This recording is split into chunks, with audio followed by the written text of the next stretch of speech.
అందరికీ నమస్కారం. నేను మీ గంటి ఉష. నా మిత్రులకి, శ్రేయోభిలాషులకి, నా సబ్స్క్రైబర్స్కి అందరికీ కూడా శుభాభినందనలు మరియు మంచి మంచి కామెంట్స్ తోటి నా వీడియోస్ని ప్రోత్సహిస్తున్న మీ అందరికీ కూడా నా కృతజ్ఞతాభివందనాలు. సరే, రామాయణంలో మనం మొన్నన కిందటి వీడియోలో దశరథుల వారు తన నలుగురు కొడుకుల్ని, కోడళ్ళని, అంటే నూతన వధూవరులను తీసుకుని వియ్యాల వారిచ్చినటువంటి సంభారాలన్నీ, కానుకలు, గోవుల్ని, పశు సంపదని, అన్ని సంపదలని తీసుకుని అయోధ్య నగరానికి అడుగుపెట్టారు. ఇక అయోధ్య నగరంలో ప్రతిరోజు వేడుకే. ఎందుకంటే ఈ కొత్త కోడళ్ళు ఇంటికి వచ్చి చూసేవాళ్ళు అంతే ఉంటారు కదా. ఇంటికి కోడలు ఇంటికి వచ్చిందని అనగానే చుట్టుపక్కల వాళ్ళు, తర్వాత వాళ్ళు వచ్చి ఒకసారి చూసి వెళదాం అనుకుంటారు కదా ఆ జంటని. అలాగా అందరూ వచ్చేవాళ్ళు, అలా మురిసిపోతున్న వాళ్ళే ఆ జంటను చూసి. అలాగా ఇంకా దశరథుడి ఆనందం, తర్వాత కౌసల్య, కైక, సుమిత్ర వాళ్ళ ఆనందం అంతు పట్టలేకుండా ప్రజలందరూ మొత్తం మీద ఎలా చెప్పాలంటే వాళ్ళు మహాహాయిగా సంతోషంగా ఉన్నారు. ఇలా ఉంటుండగా మళ్ళీ యథాప్రకారమే భరతుణ్ణి తీసుకుని వాళ్ళ మేనమామ తాతగారింటికి తీసుకెళ్ళిపోయాడు. ఎందుకంటే ఎప్పుడూ కూడా భరతుడు అంటే చాలా ముద్దు వాళ్ళ తాతగారు వాళ్ళ ఇంట్లో. అందుకు ఎక్కువగా అయోధ్యలో ఉండడం కన్నా తను ఎప్పుడూ అక్కడే ఉన్నాడు. ఎక్కడంటే వాళ్ళ తాతగారింట్లోనే ఉన్నాడు. అయితే భరతుడు వెళ్ళాడు అంటే భరతుడు ఒక్కడు వెళ్ళాడు. భరతుడితో పాటు శత్రుఘ్నుడు ఉంటాడు. సరే, భరత శత్రుఘ్నులు ఇద్దరు భరతుడు వాళ్ళ తాతగారింట్లో ఉన్నారు, రామలక్ష్మణులు ఇద్దరు అయోధ్యలో ఉన్నారు. అయితే ఇప్పుడు మంచి రోజులు, ఇప్పుడు సంతోషకరమైన రోజులు అన్నవండి ఇట్టే వెళ్ళిపోయినట్టు కనిపిస్తాయి. అసలు అబ్బాయి ఇన్నాళ్ళు మనం ఇంత ఆనందంగా ఉన్నావా, ఇన్నేళ్ళ అయిందని అన్నంత ఇట్టే అయిపోతాయి. రోజులు ఏంటబ్బా పరిగెట్టిస్తున్నాయి అంటాం. అలాగా సంతోషకరమైన రోజులు 12 సంవత్సరాలు గడిచింది. ఇలాగా 13వ సంవత్సరంలో అడుగుపెట్టారు ఈ అయోధ్య నగర వాసులు, అంటే వివాహం తర్వాత. అయితే మనకేంటంటే కష్టం వచ్చే రోజులు మాత్రం ఎప్పటికీ గడవ అంటారు. అలాంటి కష్టాలు ప్రారంభమైనవే అయోధ్యకాండలో. బాలకాండ అంతా కూడా ఆనందం, అంటే యజ్ఞయాగాలు చేశారు, పిల్లలు పుట్టారు, వివాహాలు జరిగి, ఇవన్నీ చాలా ఆనందం. అయితే ఒక రోజున సామంతులని, కొంతమంది అంతరంగిక సలహాదారుల్ని, ముఖ్యమైనటువంటి కొంతమంది మంత్రులని, కులగురువుని, వీళ్ళందరినీ దగ్గరికి పెట్టుకుని, అంటే సడన్గా ఒక సమావేశాన్ని ఏర్పాటు చేశారు దశరథుడు. ఎందుకు ఇంత అత్యవసరంగా సమావేశం అని అనుకున్నారు.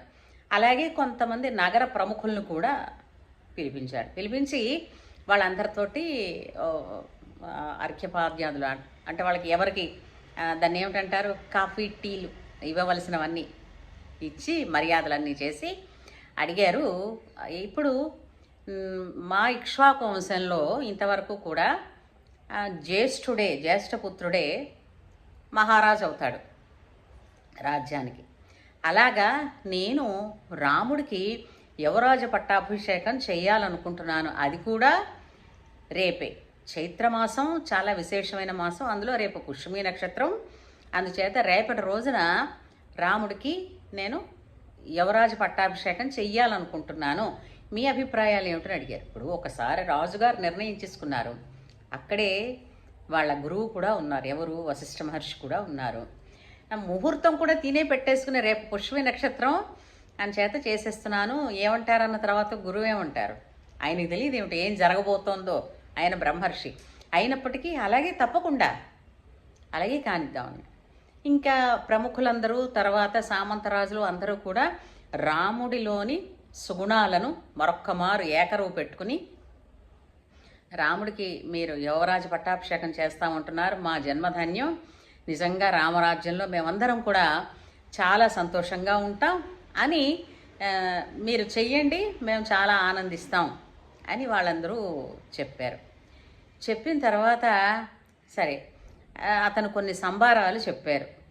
యువరాజ పట్టాభిషేకం చేయడానికి కావలసినటువంటి పవిత్ర నద జలాలు, కొన్ని సముద్ర జలాలు, అలాగే కొన్ని పవిత్రమైనటువంటి సమిధలు వస్తువులు ఇవన్నీ కూడా తెప్పించి వెంటనే ఒక యజ్ఞ వేదిక మీద అక్కడ పెట్టించి తన మంత్రి సుమంతుడు ఉన్నాడు కదా, సుమంతుడిని వెళ్ళి రాముల వారిని తీసుకునిరా అన్నాడు. అనగానే సుమంతుడు వెళ్ళి రథాన్ని పట్టుకుని వెళ్ళి రాముల వారితో చెప్పారు, రామ నాన్నగారు చూడాలనుకుంటున్నారు, తొందరగా రండి అని. అనగానే అవునా అని వెంటనే రాముల వారు రథం ఎక్కి వచ్చారు.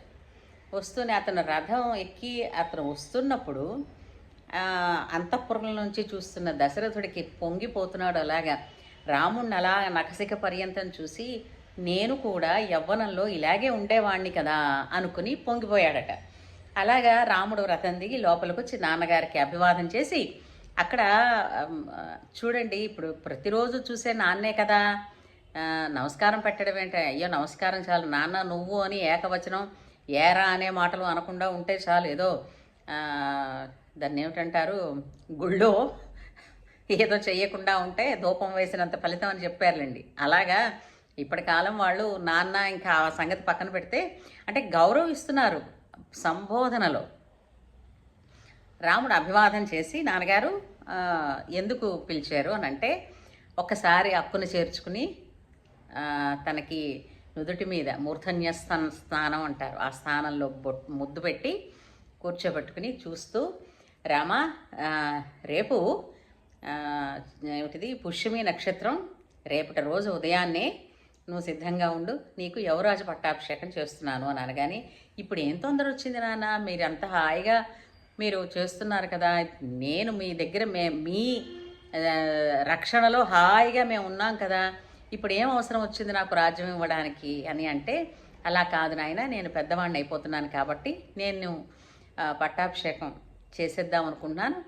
మన మంత్రులు సామంతులు ప్రజలు కూడా వాళ్ళు ఏకాభిప్రాయంతో నీ యువరాజ పట్టాభిషేకాన్ని సమ్మతించి సంతోషాన్ని ఆమోదాన్ని తెలిపారు కాబట్టి రేపు నీకు యువరాజ పట్టాభిషేకం. అయితే సరే నాన్నగారు, ఏంటి నాన్నగారు ఏది చెప్తే అది చేయడమే రాముడికి. అలాగే అన్నారు. అన్న తర్వాత సరే రేపు నువ్వు పట్టాభిషేకం చేసుకోవాలి కాబట్టి పందిరాడే పడుకో అని పంపిస్తాడు. పంపిస్తే అక్కడి నుంచి నమస్కారం చేసుకుని వెళ్ళిపోతాడు.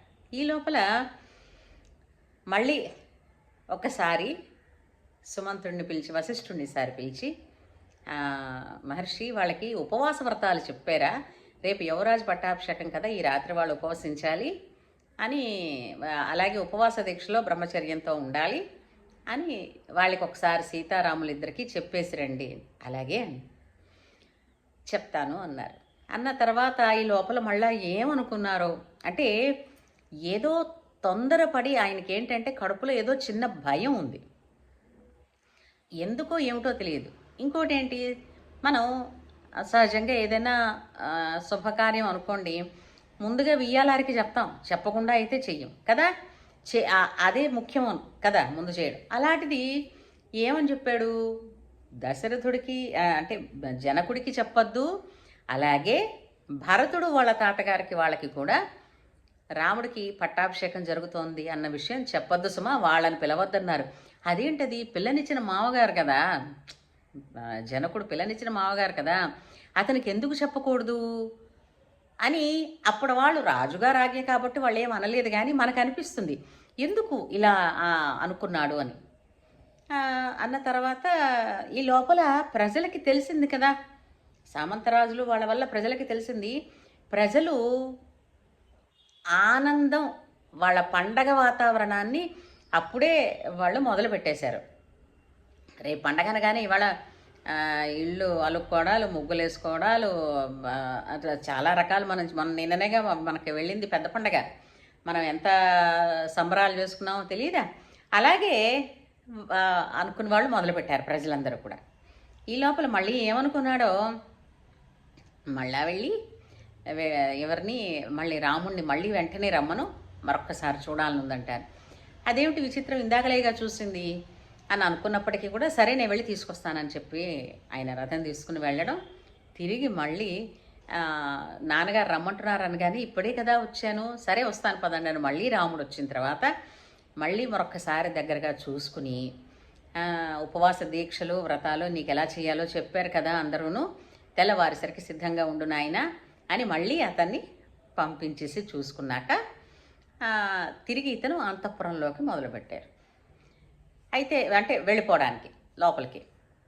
ఈ లోపల రాముణ్ణి దింపేసిన తర్వాత తిరిగి రథం వచ్చేటప్పుడు రాముణ్ణి ఇంటి దగ్గర అంటే రెండవసారి దశరథుడు మళ్ళీ పిలిపించుకున్నప్పుడు వచ్చిన రథం అప్పుడు మామూలుగానే రోడ్లు ప్రశాంతంగానే ఉన్నాయి.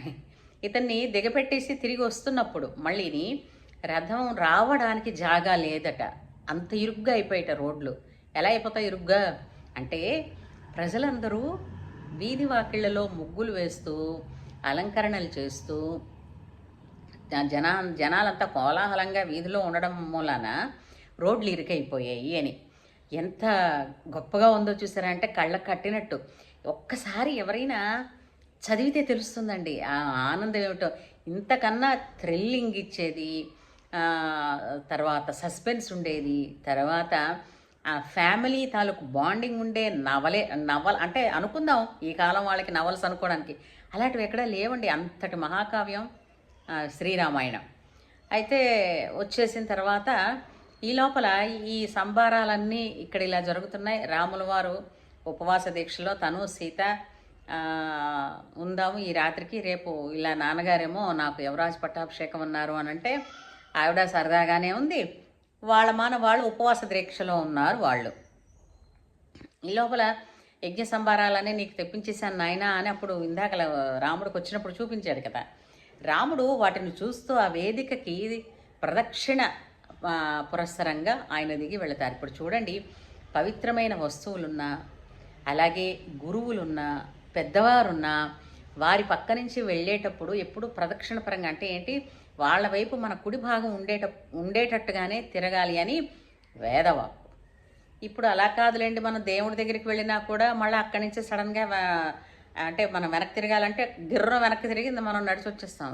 పృష్ఠభాగం భగవంతుడికి చూపించకూడదు అంటారు. అలాగే రాజుకు కూడా పాత సినిమాలు చూడండి మీకు తెలుస్తుంది, రాజుగారి దగ్గర నుంచి ఒక 4 అడుగులు వెనక్కి వెళ్ళి ఎదురుగుండాని వెనక్కి నడిచి అప్పుడు పక్కకి తిరుగుతారు. అయితే ఈ లోపల ఇక్కడ ఒక క్యారెక్టరు ఎంటర్ అయిందండి కొత్తగా. ఇంతవరకు మనకి ఈ రామాయణ కథలో పరిచయం లేని ఒక క్యారెక్టర్ ఇప్పుడు కనపడుతుంది. కనపడి ఈ క్యారెక్టర్ ఉన్నంత సమయం అత్యంత తక్కువ ఆ పాత్ర, కానీ రామాయణాన్ని మొత్తాన్ని ఒక మలుపు తిప్పేసిందండి ఆ కథ. ఆమె ఎవరు మీరు ఊహించినట్టే, ఎవరు? మందర. ఈ మందర అనే ఆవిడ పెద్ద ఆవిడ.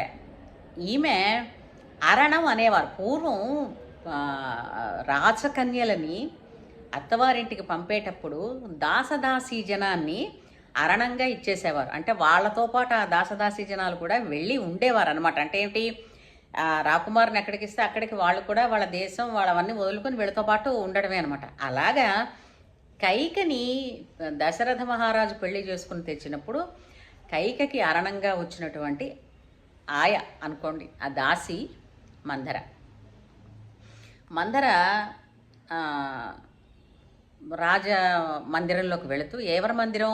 కైకేయి మందిరానికి వెళుతూ, ఏమిటిలా కోలాహలంగా ఉన్నదే రాజ్యం అంతాను, ఏమిటి ఇంతమంది ఇంత ఉత్సాహం జరుపుకుంటున్నారు అని అనుకుంటూ ఉండగా నలుగురు అనుకుంటారు కదా, రేపు పొద్దున్న రాముల వారికి యువరాజ పట్టాభిషేకంట అన్నమాట. ఈ మాటలు విని ఒక్కసారిగా ఏంటంటే అవును కదా అంటే అందరూ ఆనందంగా ఉన్న ఈమె మనసు మాత్రం భగ్గుమంది.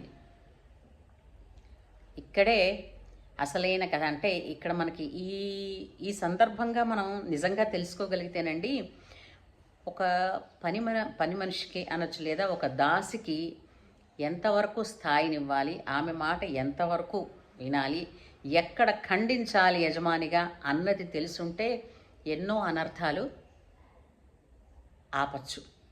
సరే, ఆ వివరాలు ఏమిటి, మందర ఏం మాట్లాడింది, ఏం మాట్లాడడం వలన కైక మనస్సు మారింది, అది ఒక్కసారిగా రామాయణాన్ని ఎటువైపుకి అంటే అవతార కార్యం కోసమే అనుకోవచ్చు. ఈరోజు రాముడు దేవుడని మనం అంటున్నాం, కానీ ఆయన ఎప్పుడు కూడా నరుడుగానే జీవనాన్ని సాగించాడు. ప్రతి మనిషి జీవితంలోనూ కూడా ఒడిదుడుకులన్నవి ఎలా వస్తాయి, వచ్చిన వాటిని ఎలాగ తట్టుకొని ధర్మం వైపుగానే ధర్మబద్ధంగానే అడుగులు వెయ్యాలి అని అన్నది మనకి రామాయణం చూపిస్తుందండి. మందర ఏం మాట్లాడిందో, ఏం జరిగిందో ఇది మళ్ళీ వీడియోలో మనం మాట్లాడుకుందాం. ఉంటాను. జై శ్రీరామ్.